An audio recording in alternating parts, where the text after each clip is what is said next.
আসসালামু আলাইকুম, কি অবস্থা আপনাদের? 2টা দিন চিটাগাং শহর ঘোরাঘুরি করার পর আজকে আমরা এসে পৌঁছালাম মাটিটাতে।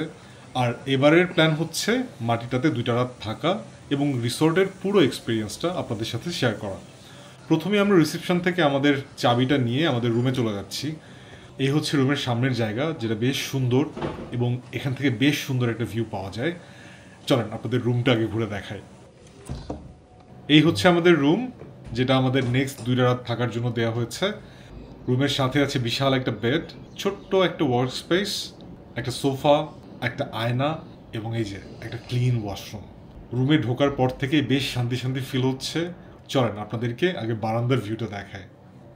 এই হচ্ছে বারান্দা, যেখান থেকে পুরো রিসোর্টের বেশ সুন্দর একটা ভিউ পাওয়া যায় এবং দেখতেই পাচ্ছেন সবচেয়ে এক্সাইটিং এই যে বিশাল একটা সুইমিং পুল, যেখানে আমরা একটু পরেই লাফালাফি করব।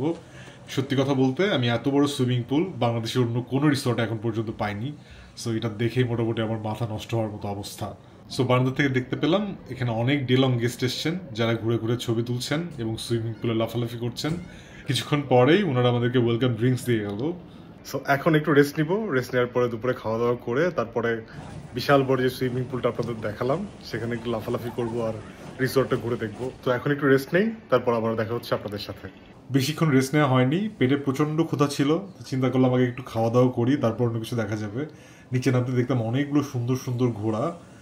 এই যে এটা হচ্ছে ওদের রেস্টুরেন্ট এরিয়া, যেটা দোতলাতে, আর আমরা আছি 3তলাতে।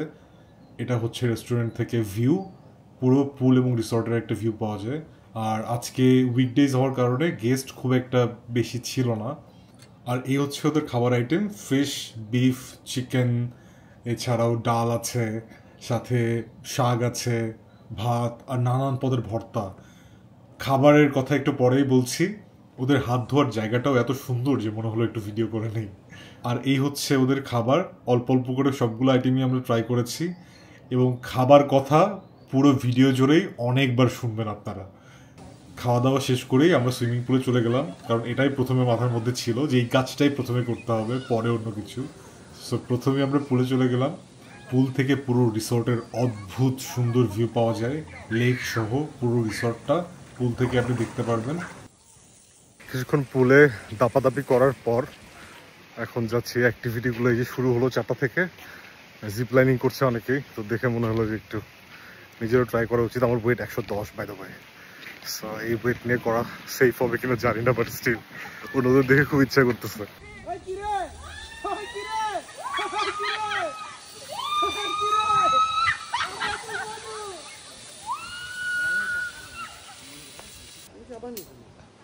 প্রতিবার আমার সাথে যা হয়, আমি এবারও জিপ লাইনে উঠতে পারলাম না, কারণ এখানকার ওয়েট লিমিট হচ্ছে 85, আর আমার ওয়েট তো একটু আগে আপনাদের বললাম।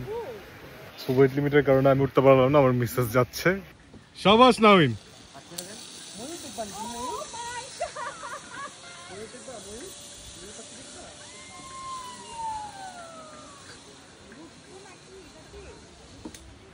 জিপ লাইনিং শেষ করে আমাদের ইনস্ট্রাক্টর আমাদের এখন নিয়ে যাচ্ছে আর্চারির দিকে। বাচ্চা গেলে আমরা সবাই মিলে যে তীর ধনুক খেলতাম, ব্যাপারটা একদমই ওরকম। প্রত্যেকজনকে 3বার সুযোগ দেওয়া হয়, যার মধ্যে আমি 2বার তীরটা লাগাতে পেরেছিলাম। এখানে দেখতে পেলাম আরো বেশ কিছু অ্যাক্টিভিটি আছে, কিন্তু আমাদের ইনস্ট্রাক্টর আমাদেরকে বললেন এই অ্যাক্টিভিটিগুলোর জন্য এক্সট্রা টাকা পে করতে হবে, সুতরাং আমরা সেগুলো আজকে আর করছি না। অ্যাক্টিভিটি শেষ করে আমরা চলে যাচ্ছি এখন রিসোর্টের বাকি অংশটা এক্সপ্লোর করতে। মাঝখানে একটা লেক এবং চারপাশে পাহাড়, ছোট ছোট ছোট ছোট ভিলা, বেশ সুন্দর একটা জায়গা। সবুজের মাঝখানে আপনার বেশ ভালো সময় কাটবে। মিসেসের আবদার অনুযায়ী তাকে ঘোড়ার সাথে কিছুটা ছবি তুলে দিতে হবে, সুতরাং আমি ভদ্র স্বামীর মতো তাকে কিছু ছবি টবি তুলে দিলাম এবং নিজেও এই সুযোগে কিছুটা ভিডিও করে নিলাম। ভিডিওটা যদি এ পর্যন্ত দেখে থাকেন, আপনাদের কাছে রিকোয়েস্ট থাকবে, আমরা মাত্র কন্টেন্ট ক্রিয়েশন শুরু করেছি, সুতরাং যদি আমাদের ভিডিওগুলো ভালো লেগে থাকে অবশ্যই আমাদেরকে ফলো এবং লাইক করবেন, কমেন্ট করে আপনাদের মতামত জানাবেন, আমরা খুবই কৃতজ্ঞ থাকব। রিসোর্টের এক পাশে দেখলাম একটা ফ্লোটিং বিশাল সাইজের দোলনা রাখা, যেখানে আপনারা অনেক ফ্রেন্ড মিলে আড্ডা দিতে পারবেন। জিনিসটা পুরোটাই ফ্লোটিং এবং নিচে মাছ আছে, খুবই ইন্টারেস্টিং। একটাই প্রবলেম, জায়গাটা একটু ক্লিন হওয়া দরকার ছিল, যেটা মিসিং ছিল। সবগুলো অ্যাক্টিভিটি শেষ হতে হতে আমাদের ডাক পড়ে সন্ধ্যার নাস্তার জন্য, যেখানে এই আইটেমগুলো ছিল। আমরা সন্ধ্যা নাস্তা শেষ করে রুমে চলে যাই একটু ফ্রেশ হওয়ার জন্য। আর রুমে যেতে না যেতেই আবার ওনারা একটা বাস্কেটে করে কিছু খাবার পাঠিয়ে দেন। কিছুক্ষণ পরে আমরা নিচে এসে দেখতে পাই এখানে বড় স্ক্রিনে প্রজেক্টরে বরবাদ দেখানো হচ্ছে। আর কি লাগে, একটা জায়গায় আর কি এক্সপেক্ট করতে পারি, আমি আসলে ভাষা খুঁজে পাচ্ছিলাম না। সো বরবাদ দেখতে দেখতে আমাদের রাতের খাবারগুলো চলে আসছে, আর আমরা একে একে অনেকগুলো আইটেম দিয়ে beef sizzling, fish, fried rice, chicken barbecue, আরও অনেক অনেক আইটেম দিয়ে আমাদের রাতের খাবার শেষ করি। খাবার এবং মুভি শেষ করে আমরা বের হয়ে যাই রাতের রিসর্টটা একটু ঘুরে দেখতে, যেটা খুবই সুন্দর ছিল। আমি চেষ্টা করব কালকের দিনের আরেকটা ভিডিও আপনাদের সামনে তুলে ধরার জন্য।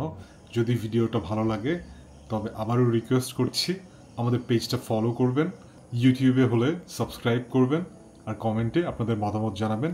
দেখা হবে অন্য কোনো ভিডিওতে, সে পর্যন্ত ভালো থাকবেন, সুস্থ থাকবেন। টাটা।